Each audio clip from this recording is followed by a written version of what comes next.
गुंडा हूं मैं क्या?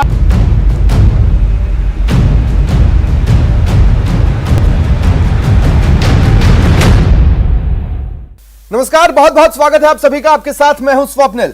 अफगानिस्तान के मौजूदा हालात से पूरी दुनिया हैरान है, परेशान है। तालिबान के कब्जे के बाद काबुल से आने वाली तस्वीरें पूरी दुनिया को डरा रही है। वहीं अफगानिस्तान में तालिबान के कब्जे से बचे एकमात्र पंजशीर में लड़ाई खतरनाक मोड़ पर जाती दिख रही है।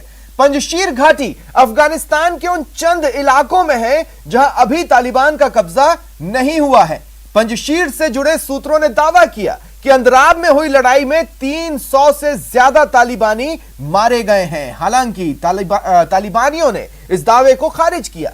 अफगानिस्तान में तालिबानी कब्जे के बीच काबुल से भारतीयों को सुरक्षित निकालने का सिलसिला जारी है। इसे ऑपरेशन देवी शक्ति नाम दिया गया है। इस मिशन के तहत 78 लोगों को लेकर एयर इंडिया का AI-1956 विमान तजाकिस्तान की राजधानी दुशांबे से दिल्ली पहुंचा। इनमें 25 भारतीय नागरिक और 46 अफगानी सिख भी शामिल हैं। इस विमान में काबुल के गुरुद्वारों से निकाले गए 3 गुरु ग्रंथ साहिब भी लाए गए हैं।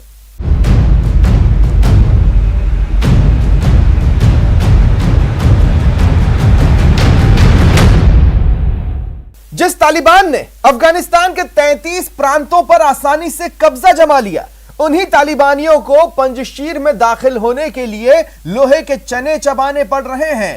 अहमद मसूद की सेना ने पंजशीर की तरफ बढ़ रहे 300 से अधिक तालिबानियों को मौत के घाट उतारकर उन्हें जहन्नुम पहुंचा दिया। यही नहीं, बताया जाता है कि पंजशीर के शेरों ने तालिबान के कब्जे से 3 जिलों को भी मुक्त करा लिया है। हालांकि तालिबानियों ने इन दावों को पूरी तरह खारिज कर दिया है। जिस तालिबान के कहर से अफगानिस्तान के ज्यादातर इलाके हलकान हैं, जिस अफगानिस्तान में सड़कों से लेकर एयरपोर्ट तक तालिबान की ज्यादतियां शुरू हो गई हैं, जिस अफगानिस्तान में जनता पर तालिबान की गोलियां और कोड़े बरसने लगे हैं, पंजशीर में अहमद मसूद और अमरुल्लाह सालेह की जोड़ी के सामने उन्हीं तालिबानी आतंकियों के पसीने छूटने लगे हैं। बताया गया कि तालिबान ने फसीहुद्दीन हाफिजुल्लाह के नेतृत्व में पंजशीर पर हमला करने के लिए सैकड़ों लड़ाकों को भेजा था। जैसे ही तालिबानी आतंकी अंदराब घाटी पहुंचे, वहां घात लगाए बैठे पंजशीर के विद्रोहियों ने उन पर हमला कर दिया। मसूद गुट का दावा है कि उसने तालिबान की सप्लाई लाइन को काट दिया है, जिससे करीब 1000 तालिबानी आतंकी फंस गए हैं। अब तक 300 से ज्यादा तालिबानी मारे गए हैं। गोरिल्ला युद्ध में माहिर अहमद मसूद के लड़ाकों ने तालिबानी आतंकियों के दांत खट्टे कर दिए। खुद को अफगानिस्तान का कार्यवाहक राष्ट्रपति घोषित कर चुके अमरुल्लाह सालेह इससे खुश नजर आए। सालेह ने ट्वीट किया, अंदराब घाटी के कठिन इलाकों में तालिबान फंस गए हैं। बड़ी मुश्किल से यहाँ के एक हिस्से से बाहर निकलने के एक दिन बाद तालिबान ने पंजशीर के प्रवेश द्वार पर आतंकियों को तैनात कर दिया। हालांकि इस बीच सलांग हाईवे को विद्रोहियों ने बंद कर दिया है। ये वो रास्ते हैं जिनसे उन्हें बचना चाहिए। फिर मिलते हैं। सालेह बता रहे हैं कि पंजशीर के विद्रोहियों ने रास्ता बंद कर दिया, जिससे तालिबानी आतंकी फंस गए हैं। तालिबानी आतंकियों ने अहमद मसूद को चेतावनी दी थी और ये कहा था कि या तो वो आत्मसमर्पण कर दे या फिर जंग के लिए तैयार रहे। लेकिन बताया जा रहा है कि अहमद मसूद ने आत्मसमर्पण करने से इनकार कर दिया तो तालिबान ने उस पर हमला बोल दिया। अहमद मसूद की सेना से जैसी उम्मीद जताई जा रही थी, उन्होंने तालिबानियों को वैसा ही जवाब दिया। इस कामयाबी से उत्साहित पंजशीर प्रांत की तरफ से अब तालिबान को कड़ी चेतावनी जारी की गई है। तालिबान को आत्मसमर्पण के लिए पंजशीर प्रांत के लोगों ने कुछ घंटे की मोहलत दी है और उनके समर्पण न करने पर तालिबान पर हमला करने की भी धमकी डाली है। अफगानिस्तान में तालिबानी आतंकियों को जोरदार टक्कर दे रहे विद्रोही नेता अहमद मसूद ने कहा है कि वो आतंकी संगठन के साथ बातचीत और जंग दोनों के लिए तैयार है। इससे पहले भी अहमद मसूद ने लोकतंत्र और जनता के हक के लिए लड़ाई से पीछे नहीं हटने का ऐलान किया था। For democracy, we speak today. They're going to fight for the rights of the people. They're going to fight for the rights of the women, and they're going to fight for many other values that we cherish and we love and we achieved in the past 2-3 decades. We are the first line of defense. We are defending Europe. We are defending the region, and Afghans are fighting not just for themselves.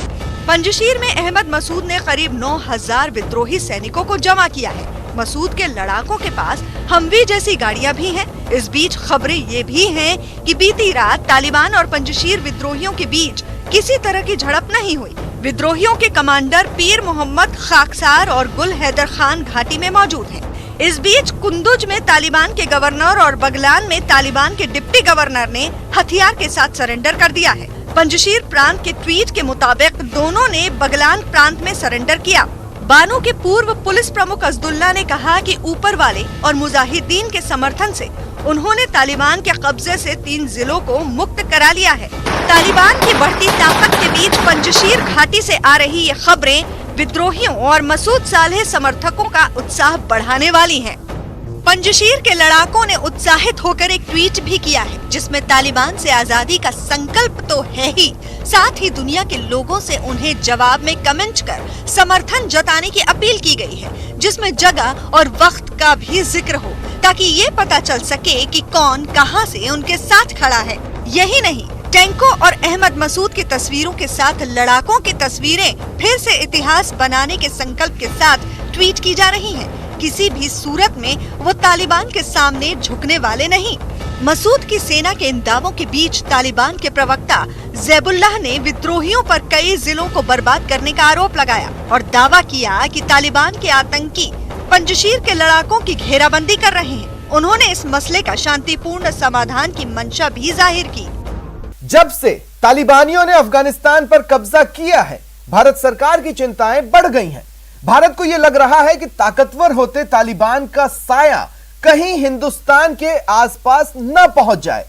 PoK से आई तस्वीरों ने इन शंकाओं को पुख्ता किया है। अब भारत की सुरक्षा एजेंसियों के सामने कड़ी चुनौती है, क्योंकि काबुल की जेलों से निकलकर जैश के आतंकी पीओके पहुंच चुके हैं। कुदरती तौर पर दुनिया की सबसे खूबसूरत पीओके की नीलम घाटी को इस वक्त दहशत और आतंक ने बुरी तरह रौंदना शुरू कर दिया। ये तस्वीरें गवाह है कि किस तरह सफेद परचम के साथ मौत के सौदागर इस जमीन को रौंदने पर आमादा है। मिली खबर के मुताबिक ये जैश ए मोहम्मद के आतंकी हैं, जो अभी तक काबुल की जेलों में बंद थे, मगर अब पहियों पर सवार होकर पीओके की गलियों को कुचलते दिखाई दे रहे हैं।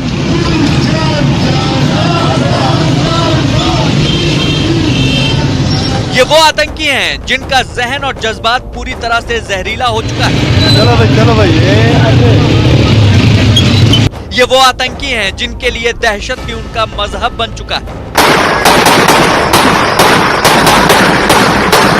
दरअसल अफगानिस्तान में तालिबान के कब्जे के बाद से ही तालिबान ने काबुल के जेलों में बंद हजारों आतंकियों को आज़ाद कर दिया है। आज़ाद होने वाले इन आतंकियों में जैश ए मोहम्मद के सरगना मौलाना मसूद अजहर के आतंकी भी शामिल हैं। आज़ाद होने के बाद से ही ये सारे आतंकी पाकिस्तान के उस गढ़ में पहुंच गए हैं जिसे आतंक का जन्नत कहा जाता है, यानी पीओके।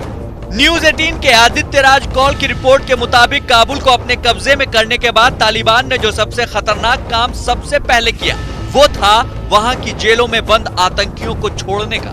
उसी कड़ी में तालिबान ने जैश ए मोहम्मद के उन खतरनाक आतंकियों को छोड़ दिया जो दहशतगर्दी के इल्जाम में ही सलाखों के पीछे धकेले गए थे। न्यूज 18 को जैश ए मोहम्मद के बड़े आतंकी वकार का वीडियो हाथ लगा है, जिसे आईएसआई की मदद से काबुल की जेल से छुड़ाने के बाद पहले इस्लामाबाद पहुंचाया गया और फिर वहां से उसे बड़ी ही आसानी से पीओके के रावलकोट जाने का रास्ता दिया गया। जेल से बाहर निकलते ही इन आतंकियों ने अपना रंग और अपनी सूरत के साथ साथ सीरत भी दिखानी शुरू कर दी है। ये आतंकी काबुल से निकलकर सीधे पीओके के अलग अलग इलाकों में अपनी दहशत की दुकान सजाने पहुंच गए। उसकी मदद के भरोसे पर दुनियाए कुफर, दुनियाए निफाक को। जो तस्वीरें सामने आई उनमें एक तस्वीर में आतंकियों के पहुंचने पर उनका स्वागत गोलियों की बौछारों से किया गया। दहशतगर्दों के पीओके पहुंचने पर ताबड़तोड़ फायरिंग से दहशत फैलाते हुए जश्न मनाया गया। सबसे हैरान करने वाला पहलू ये है कि इन सभी ने जिस परचम की आड़ ली वो तालिबान का सफेद रंग का परचम है। पीओके से सामने आई तस्वीर से एक बात और साफ जाहिर हो जाती है कि आतंक का नापाक गठजोड़ कितना खतरनाक है और इनके जाहिर इरादों से तालिबान के उन ऐलानों की धज्जियां उड़ रही हैं, जिसमें बरादर की ब्रिगेड ने दुनिया को ये समझाने की कोशिश की कि इस बार का तालिबान खून खराबे वाला नहीं बल्कि अमन के साथ सियासत करने वाला है।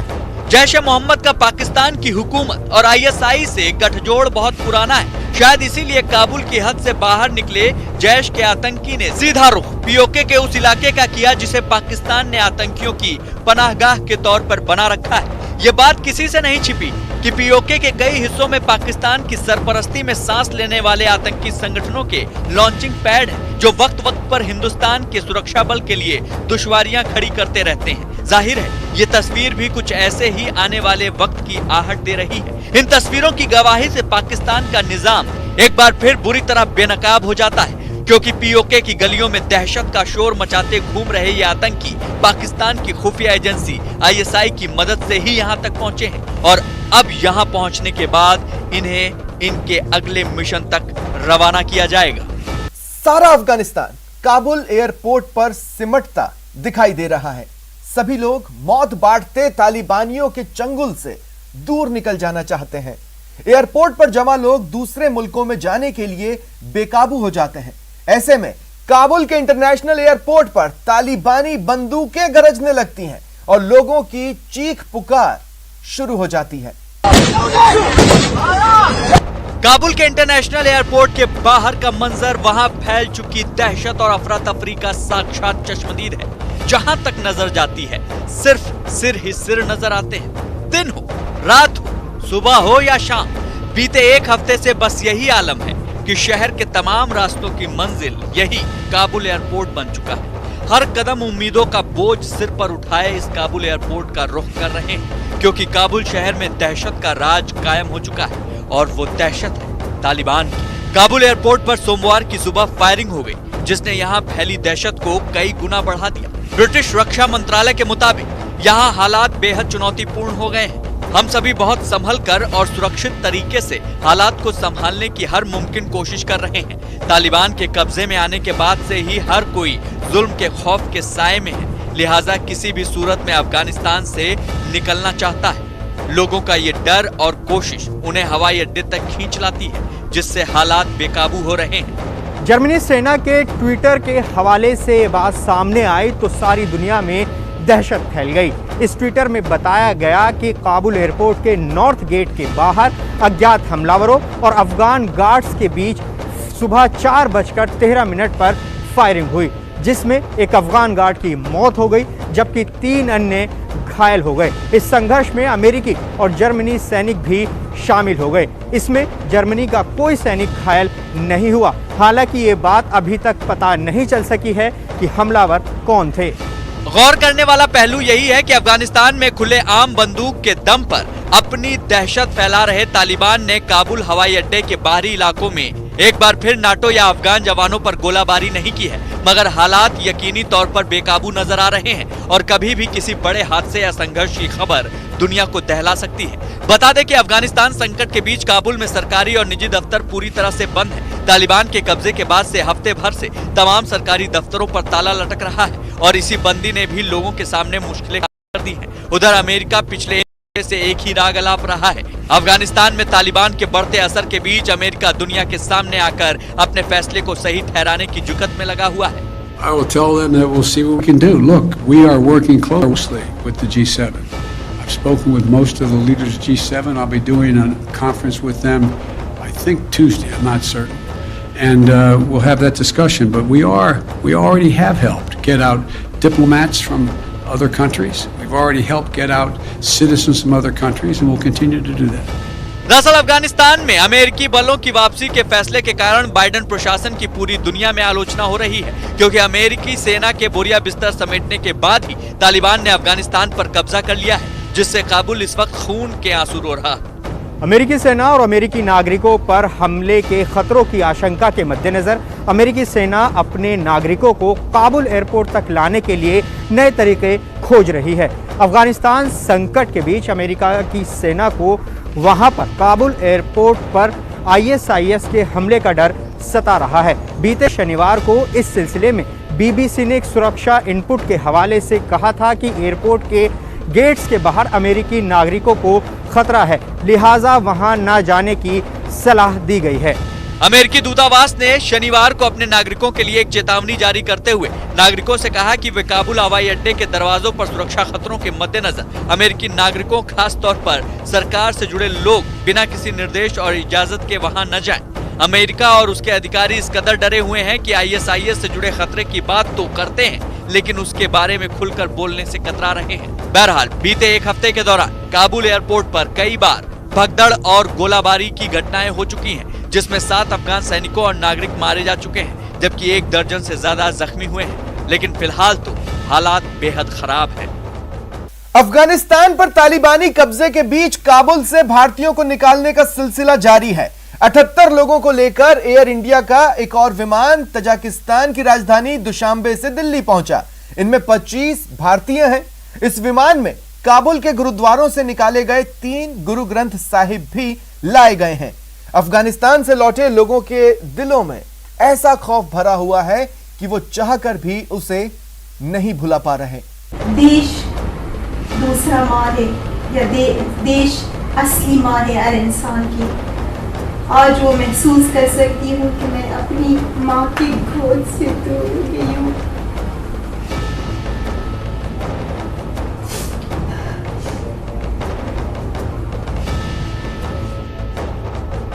अपना देश, अपनी जमीन और अपनी मिट्टी से किसी को दूर कर दिया जाए तो दिल ऐसे ही फूट पड़ता है। ये है अफगानिस्तान की सांसद अनारकली, जिन्हें काबुल से सुरक्षित बचाकर भारत लाया गया तो उनसे देश छोड़ने का दर्द छुपाया न गया। अनारकली बताती हैं कि जो कुछ मीडिया के जरिए लोगों के सामने आ रहा है, हकीकत उससे भी ज्यादा भयानक है। देश के लोगों से बहुत प्यार करती हूँ।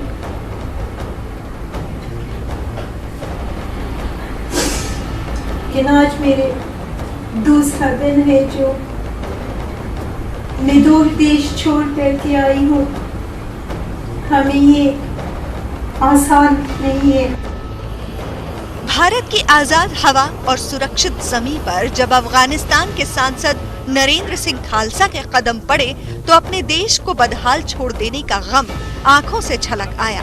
वहाँ के खौफनाक हालात उन्हें शायद ताउम्र सालते रहेंगे। ये तो मुझे रोना था।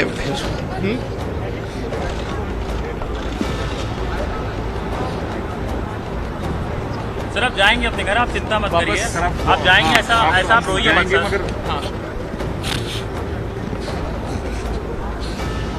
सर। अफगानिस्तान के लिए कुछ दुआ इस समय अगर आप कहना चाहें तो क्या कहेंगे अफगानिस्तान के लिए? बस क्या करें, जो अफगानिस्तान में हमारे पीढ़ियों से रह रहे थे, इस तरह हालात जो एक हमने नहीं देखा तो जो आप देख रहे हैं, और सब कुछ हमारे से एरिया सब कुछ खत्म हुआ। 20 साल जो गवर्नमेंट बनी थी, अतः सब कुछ खत्म है और अब जीरो है। काबुल से 4 अलग अलग विमान जब दिल्ली इंटरनेशनल एयरपोर्ट पर आए तो उसमें सवार लोगों के जरिए काबुल के खौफ का आंखों देखा हाल भी सामने आया। अफगानिस्तान से रविवार को झारखंड के गोमिया में रहने वाले बबलू कुमार देर शाम रांची पहुंचे तो अपनी जमीन को सिरमाथे लगा लिया। काबुल से लौट रहे लोग भारत पहुंचकर खुश हैं। चंदौली के सूरज चौहान जब घर पहुंचे तो रोते बिलखते उनके परिवार ने राहत की सांस ली, जबकि काबुल में नाटो कैंप में रहने वाले हरजीत को अपनी सरजमी पर लौटते ही खुशी का ठिकाना न रहा। वो बताते हैं कि काबुल में तालिबान की कितनी दहशत है। बहुत खतरनाक खौफ है वहाँ पे, तालिबान का पूरी दहशत है। तालिबान के वहाँ पे पूरा आउटसाइड फायरिंग हो रही है, वहाँ पे US आर्मी मिलिट्री है, काफी खतरनाक खौफ है सर। बताया गया कि 4 विमान काबुल में फंसे 146 लोगों को दिल्ली एयरपोर्ट पर लाए। कतर एयरवेज के विमान से 30, विस्तारा के विमान से 104, एयर इंडिया के विमान से 1 और इंडिगो के विमान से 11 भारतीय दिल्ली लाए गए। अफगानिस्तान में फंसे भारत के लोगों को बाहर निकालने के लिए भारत सरकार ने मिशन काबुल चलाया है। इसके तहत रोजाना अलग अलग विमानों से लोगों को भारत लाया जा रहा है। बताया गया कि 46 अफगान सिखों और हिंदू समुदाय के लोगों को भी बाहर निकाला जा रहा है। हालांकि अभी भी कई लोग वहां फंसे हुए हैं, जिन्हें भारत वापस लाने की कोशिशें तेजी से जारी हैं। एक दिन पहले ही काबुल से वायुसेना और एयर इंडिया के 3 अलग अलग विमानों से वहां फंसे 390 लोगों को निकाला गया था। एयर इंडिया का एक विमान काबुल से दोहा के रास्ते होते हुए 135 भारतीयों को लेकर दिल्ली पहुंचा। इसी तरह दुनशाबे के रास्ते 87 भारतीयों को निकाला गया। इसके बाद काबुल से वायुसेना के C-17 ग्लोबमास्टर विमान से 168 लोग हिंडन एयरबेस पहुंचे। इनमें 107 भारतीय और 24 अफगान सिख थे। तालिबान के आतंक और काबुल एयरपोर्ट पर मचे घमासान के बीच जो लोग वहां से लौटे हैं, उन्होंने बताया कि हर गुजरते दिन के साथ काबुल के हालात बद से बदतर होते जा रहे हैं। अफगानिस्तान में तालिबानी आतंक से बचकर भाग रहे लोगों का कहना है कि हिंदुस्तान की धरती तक सुरक्षित पहुंचना जीव मिलने जैसा है। फिलहाल इतना ही, दीजिए पूरी टीम को इजाजत। नमस्कार।